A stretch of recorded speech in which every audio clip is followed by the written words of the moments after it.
often tell a story of David walking into a boomer's office and, trying to help out a boomer boss, and this was in a different life.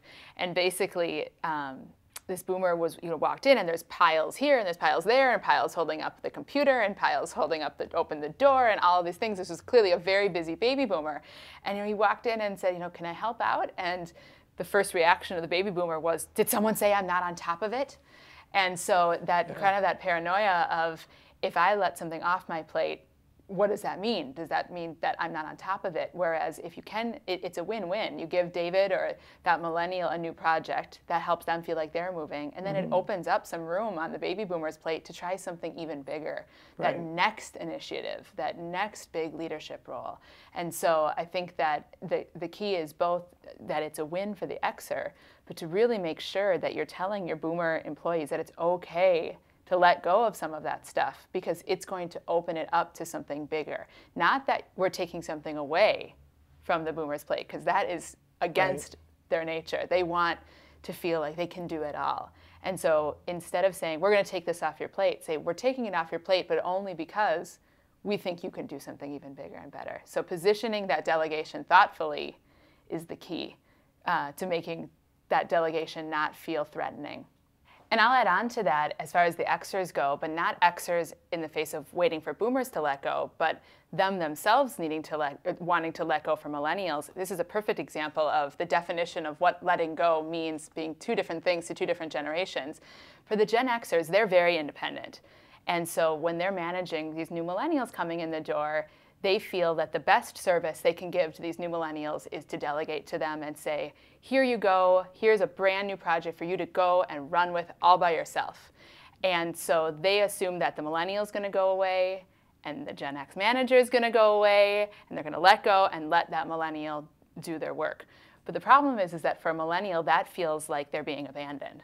Millennials, like I said, these are people who have been very collaborative, people who like to work in teams. And when their manager just says, you go do it all by yourself, the Gen Xer thinks they're doing them a big favor. But the millennial can feel very isolated and feel like they're not being led at all. And so that's a perfect example of how letting go can mean two different things to two different generations. There's two pieces to the generational front. The part that we think is the most powerful part is the events and conditions growing up that impact who you are in the workplace today. So when I grew up during those critical formative years, the things that happened during that time impact who I am now and will be forever. Boomers have that, Xers have that. The other piece of the puzzle is age. Millennials are still new to the workplace.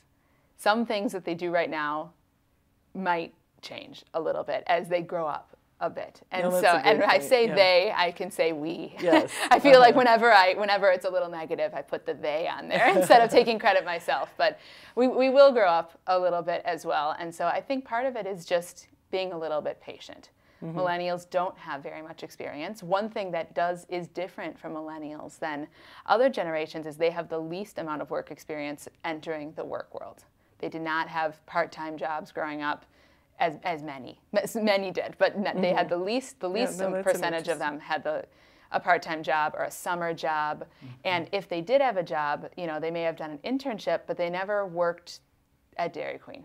Many of them, they didn't work the cash register.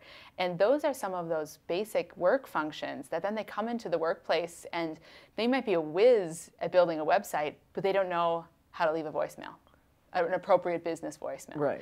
And so I think that what basic training, we make assumptions, like David said, we make assumptions that the millennial walks in and they don't do that, and so they're bad, or they're a baby, or they're entitled. And you know what? They just might not know. And taking the time to teach them without judging is going to help to not just dismiss some of the most talented millennials that you might have in your workplace before they've even had a chance to blossom, and realize that you might be that first work experience for them, and take that into consideration with maybe a little gentle hand.